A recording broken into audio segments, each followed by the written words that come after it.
라이드 앤 딜라이트 3월 21일 말씀 묵상 시작하겠습니다.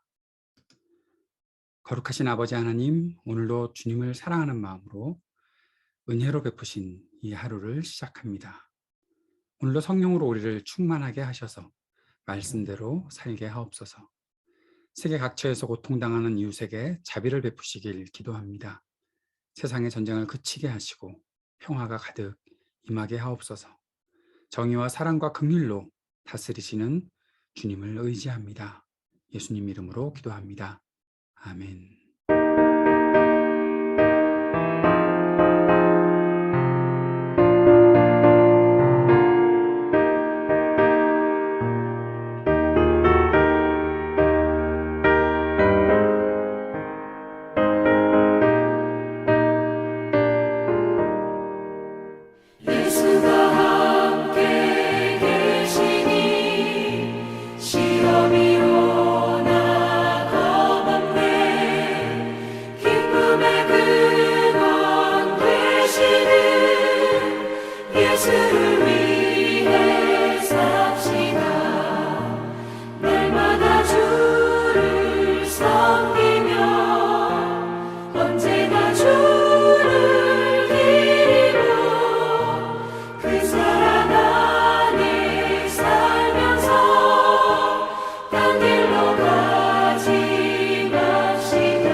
레위기 13장 18절에서 39절까지의 말씀입니다.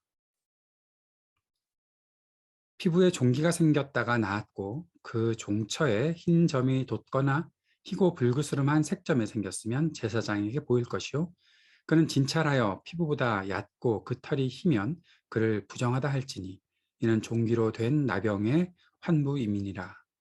그러나 제사장이 진찰하여 거기 흰 털이 없고 피부보다 얕지 아니하고 빛이 엷으면 제사장은 그를 이레 동안 가두어 둘 것이며 그 병이 크게 피부에 퍼졌으면 제사장은 그를 부정하다 할지니 이는 환부임이니라. 그러나 그 색점이 여전하고 퍼지지 아니하였으면 이는 종기의 흔적이니 제사장은 그를 정하다 할지니라. 피부가 불에 데었는데 그 댄 곳에 불그스름하고 희거나 순전히 흰 색점이 생기면 제사장은 진찰할지니 그 색점의 털이 희고 그 자리가 피부보다 우묵하면 이는 화상에서 생긴 나병인즉 제사장이 그를 부정하다 할 것은 나병의 환부가 됨이니라. 그러나 제사장이 보기에 그 색점에 흰 털이 없으며 그 자리가 피부보다 얕지 아니하고 빛이 엷으면 그는 그를 이랫동안 가두어 둘 것이며 이래 만에 제사장이 그를 진찰할지니 만일 병이 크게 피부에 퍼졌으면 그가 그를 부정하다 할 것은 나병의 환부임이니라. 만일 색점이 여전하여 피부에 퍼지지 아니하고 빛이 엷으면 화상으로 부은 것이니 제사장이 그를 정하다 할 것은 이는 화상의 흔적임이니라. 남자나 여자의 머리에나 수염에 환부가 있으면 제사장은 진찰할지니 환부가 피부보다 우묵하고 그 자리에 누르스름하고 가는 털이 있으면 그가 그를 부정하다 할 것은 이는 오민이라. 머리에나 수염에 발생한 나병인임이라. 만일 제사장이 보기에 그 옴의 환부가 피부보다 우묵하지 아니하고 그 자리에 검은 털이 없으면 제사장은 그 옴 환자를 이랫동안 가두어 둘 것이며 이래 만에 제사장은 그 환부를 진찰할지니 그 옴이 퍼지지 아니하고 그 자리에 누르스름한 털이 없고 피부보다 우묵하지 아니하면 그는 모발을 밀되 환부는 밀지 말 것이요 제사장은 옴 환자를 또 이랫동안 가두어 둘 것이며 이래 만에 제사장은 그 옴을 또 진찰할지니 그 옴이 피부에 퍼지지 아니하고 피부보다 우묵하지 아니하면 그는 그를 정하다 할 것이요 그는 자기의 옷을 빨아서 정하게 되려니와 깨끗한 후에라도 옴이 크게 피부에 퍼지면 제사장은 그를 진찰할지니 과연 옴이 피부에 퍼졌으면 누른 털을 찾을 것 없이 그는 부정하니라. 그러나 제사장이 보기에 옴이 여전하고 그 자리에 검은 털이 났으면 그 옴은 나았고 그 사람은 정하니 제사장은 그를 정하다 할지니라. 남자나 여자의 피부에 색점, 곧 흰색 점이 있으면 제사장은 그를 진찰할지니 그 피부의 색점이 부스름하면 이는 피부에 발생한 어루럭이라. 그는 정하니라. 레위기 13장에서 14장까지는 피부 질환에 관한 규례가 나타나 있습니다. 여기에서 우리가 원어 하나를 배워야 할 것이 있는데 짜라트라는 말입니다. 제사장이 지금 피부 질환을 겪고 있는 사람에 대해서 짜라트를 선언하게 되는데 그것을 통해서 이것이 뭔가 하나님과 또 공동체 안에 그 안에서 장기적으로 심각한 영향을 끼치게 될 때 짜라트 선언을 한다는 것이죠. 그 말의 그 어원상 이것은 모호한 뭐라고 정의하기가 좀 어렵다 생각을 합니다. 의학적 개념상 모호한 부분이라는 것이죠. 이것을 뭐 한센병 또 나병 다른 어떤 피부 질환 그것이라고 이렇게 딱 잘라서 정의하기가 좀 모호한 부분이 있습니다. 짜라하트는 사람이나 옷, 집의 표피에 발생하는 증상으로 눈과 같이 하얗게 되는 것으로 이해하면 좋겠습니다. 앞에서도 말씀드렸던 것처럼 공동체와 하나님과의 관계 사이에 장기적으로 심각한 영향을 끼치는 것을 말할 때 짜라하트 선언을 하게 되는 것이죠. 그런데 이것은 한센병과 다른 점은 증상이 다르고 한센병이 고대 팔레스틴 지역에 존재했다는 증거도 없고 지칭하는 용어도 다르기 때문에 이것은 좀 다르다라고 보아야 하겠습니다. 피부질환은 오염 정도에 있어서 마치 시체처럼 여겨지는 그렇게 시체처럼 여겨지는 일들이 있었기 때문에 피부질환에 대해서 이렇게 많은 좀 더 자세한 규례가 있지 않나 볼 수 있습니다. 부정결의 피부질환과 시체 접촉 처리의 용례에 있어서도 유사성이 있다 보게 되는 것이죠. 왜 피부질환이 이렇게 강조가 되는 것일까요? 이것은 눈에 보이기 때문에 그렇습니다. 가시적이기 때문에 그렇습니다. 그렇기 때문에 사람들에게 조금 더 주의를 기울여야 하고 단지 주의를 기울여서 전염되기 때문에 주의를 기울이는 것뿐만 아니라 이 피부 질환을 갖고 있는 사람을 보호하고 또 그를 온전히 치유하는 그런 과정들이 있어야 하겠다라고 보는 것이죠. 이것은 단지 사회적으로 그를 소외시키겠다는 것이 아니라 그를 보호하고 또 다른 사람들도 타인들도 이것이 전염되지 않도록 보호하는 그런 의미에서 이 피부 질환에 대한 정결법이 있는 것이다. 그렇게 생각할 수가 있겠습니다. 피부 질환에 관한 규례를 살피는 것에 있어서 전제가 필요합니다. 여기 나타나는 이 내용들은 의학적 관점이 아니다라는 거죠. 제의적 관점에서 조망하는 것이 필요합니다. 좀 전에 우리가 본문을 읽었지만 이게 우리가 지금 의학 공부를 하고 있는 것인지 피부과 질환에 대한 부분들을 우리가 이렇게 자세히 공부해야 되나 싶은 생각이 들 정도로 느낌이 왔지만, 그러나 이것은 단지 의학적 관점이 아니라는 것이죠. 짜라하트의 치료가 아니라 제의적인 그것 처리, 어떻게 공동체 안에서 함께 이 일들을 그들이 신앙생활을 하는 그 관점에서 처리할 것인가, 그리고 또 어떻게 그를 회복시켜서 한 공동체에서 소외되지 않게 할 것인가, 그 문제를 다루고 있는 것입니다. 짜라하트는 레위기에서 개인의 죄에 대한 하나님의 징계로 보지 않는다는 것도 중요합니다. 레위기에서 언급되는 피부병의 경우는 죄의 고백에 대한 언급이 없다라는 것이죠. 만약에 이것이 죄와 연결된 것이라면 죄의 고백이 분명히 있어야겠죠. 그런데 그런 것이 없습니다. 물론 구약에 보면 미리암이라든지 게하시라든지 우시아 같은 경우에 하나님의 징계를 받아서 그들이 피부질환을 앓게 되는 경우들이 있었습니다. 그때는 하나님께서 특별히 하나님의 징계 수단으로 피부질환을 사용하셨지만, 피부질환을 겪었던 사람이 아주 중요한 사람들이 또 있죠. 모세도 있었고 욥도 있었죠. 그런데 그들에게는 하나님께서 그들을 징계하기 위해서 피부질환을 내렸던 것은 아니죠. 모세는 하나님의 능력을 체험하게 되기 때문에 피부질환을 겪었고 금방 회복되는 경우들이 있었고, 욥도 피부질환을 겪었지만 그것이 욥의 죄 때문은 아니라는 사실을 우리는 분명히 알고 있습니다. 그런 일들이 있다는 거죠.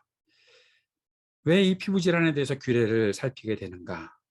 앞에서도 잠시 언급했지만 사회적인 격리, 타인과의 접촉으로 인한 부정결의 전파를 예방하기 위해서다. 그 공동체를 건강하게 유지하기 위해서 이것을 잘 다루고 있는 것이다 보게 되는 것입니다.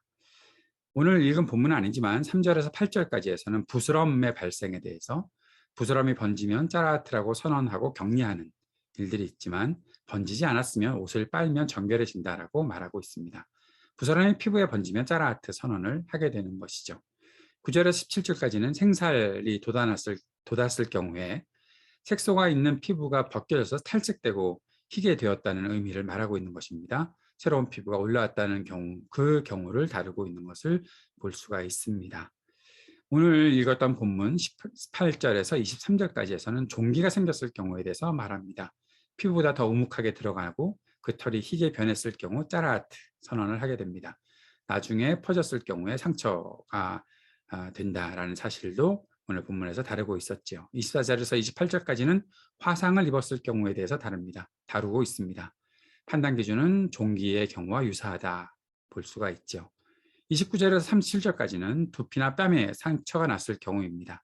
상처라는 번역에 다양한 의견이 있죠. 이 상처가 비듬이라고 말하기도 하고 두피에 있는 것이기 때문에, 또 여드름이라고 말하기도 합니다. 뺨에 있기 때문에, 또 오늘 본문에서는 우리가 옴이라고 번역해서 읽어갔었는데 그렇게 볼 수도 있는데, 어떠한 증상이 의학적으로 맞느냐라는 것은 좀 모호합니다. 그러나 어쨌든 이러한 것에 대해서 다루고 있는 것입니다. 최종적으로 증상이 퍼지고 더 움푹해지지 않았을 경우에는 정결을 선언합니다. 그 후에 옷을 세탁하게 되죠. 증상이 악화되면 7일간 격리 처분하게 되고, 증세가 또 악화되면 짜라하트라고 선언해야 합니다. 38절, 39절에서는 발진이 생겼을 경우 엷은 흰 얼룩은 발진이다 라고 말하고, 또 제의적으로 정결한 것으로 보게 되는 것입니다. 오늘 이 본문들을 보면서 이것이 우리 지금 공동체에 어떠한 상관이 있을까? 우리는 어떻게 이것을 해석해야 할까? 우리는 예수님께서 어떻게 그 피부 질환을 겪고 있는 사람들을 만나셨는지, 그들을 어떻게 치료하셨는지 신약을 통해서 볼 수가 있죠. 예수님 많은 죄인들과 병자들과 만나셨고 또 그들과 함께 하셨습니다. 피부병 환자의 집에도 방문하셨지요. 베다니 시몬의 집, 나병 환자라고 말하기도 하는데, 단순히 우리가 말하는 한센병을 말하는 것은 아닐 수 있다는 것을 우리가 좀 잘 생각하고 있었으면 좋겠습니다. 주님께서는 그와 함께 하셨죠. 그의 집에도 방문하셨던 경우가 마태복음에, 마가복음에 나타나 있습니다. 예수님 시대에는 이러한 피부병 환자가 정결하게 되는 일들이 나타났죠. 그것이 하나님 나라의 임재의 특징으로 나타나고 있었습니다. 구약에서는 제사장을 중심으로 해서 격리가 되고 자연치유 위에 복잡한 회복 절차가 있었죠. 그러나 신약에서는 격리된 자들에 대해서 기적적인 치유와 간단한 회복 절차가 나타나는 것들을 보게 됩니다. 10명의 나병 환자가 예수님을 만났을 때 예수님께서 그들을 고쳐주셨고, 그 중에 한 사람이 예수님께 와서 감사의 고백을 했던 것, 그 내용 속에서도 아주 간단하게 주님께서 기적적으로 그들을 치유하셨던 장면이 있었지요. 격리됐던 사람들이 그렇게 일이 이루어지는 것입니다. 레위기는 그럼 왜 이런 일들을 기록하고 있는가? 레위기의 목적은 우리가 잘 이해해야 하는데, 레위기는 일상생활에서 거룩한 공동체를 지켜나가는 것에 목적이 있습니다. 하나님은 완전한 거룩성을 위해 철저히 격리하라라고 요구하셨습니다. 그리고 신약에서는 그 완전한 거룩성을 치유를 통해서 또 포용, 확장의 사역에 사용하시는 것들을 볼 수가 있지요. 피부 질환에 대한 많은 지식, 그것이 어떻게 자세하게 우리가 이해해야 되겠는가? 오늘 이 시간을 통해서는 우리가 다 설명할 수도 없고, 또 저 자신이 의학적 용어에 약하기 때문에 어떻게 자세하게 설명하기는 곤란하지만, 레위기의 목적, 하나님께서 왜 이러한 말씀을 공동체에 주셨는지, 그 중심에 어떠한 뜻이 있는지를 잘 기억할 수 있었으면 좋겠습니다. 가장 중요하게 우리가 잊지 말아야 하는 것은 하나님께서 거룩한 공동체를 건강하게 지켜나가시기를 위해서 이러한 규례들을 주셨다라는 것과, 그리고 이제 우리는 하나님의 그 거룩성을 하나님께서 치유하시는 일들을 통해서 또 우리가 서로를 포용하고, 단지 그들을 차별하고 격리하는 것으로 내쫓고 나는 완전히 구별된 사람이니 너와는 차별된 사람이다라는 그러한 정신이 아니라 그들을 포용하고 함께하는 하나님 나라의 확장의 사역에 이 놀라운 거룩성과 하나님의 치유가 나타난다는 사실을 꼭 기억하고 지낼 수 있었으면 좋겠습니다. 오늘 이 말씀을 품고 함께 기도하며 나아갑시다. 거룩한 생활을 기뻐하는 하나님의 백성이 되게 하여 주옵소서. 사람을 소중히 여기고 사랑과 돌봄을 베풀며 살게 하옵소서. 기도하기 원합니다. 이 땅에 전쟁을 그치게 하시기를 간절히 기도합시다. 이 땅에 정의와 평화가 가득히 임하게 하옵소서. 주님 앞에 기도하는 시간 되기를 원합니다. 지금도 약하고 고통당하는 사람들에게 긍휼을 베풀어 주옵소서. 기도하고 우리 교회의 모든 세워지는 과정 속에 하나님의 인도하심이 있기를 간절히 기도하는 시간 갖기 원합니다. 함께 기도하겠습니다.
하늘에 계신 우리 아버지여, 이름이 거룩히 여김을 받으시오며 나라가 임하시오며 뜻이 하늘에서 이루어진 것 같이 땅에서도 이루어지이다.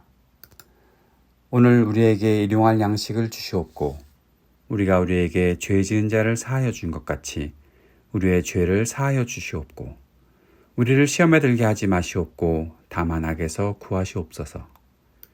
나라와 권세와 영광이 아버지께 영원히 있사옵나이다. 아멘.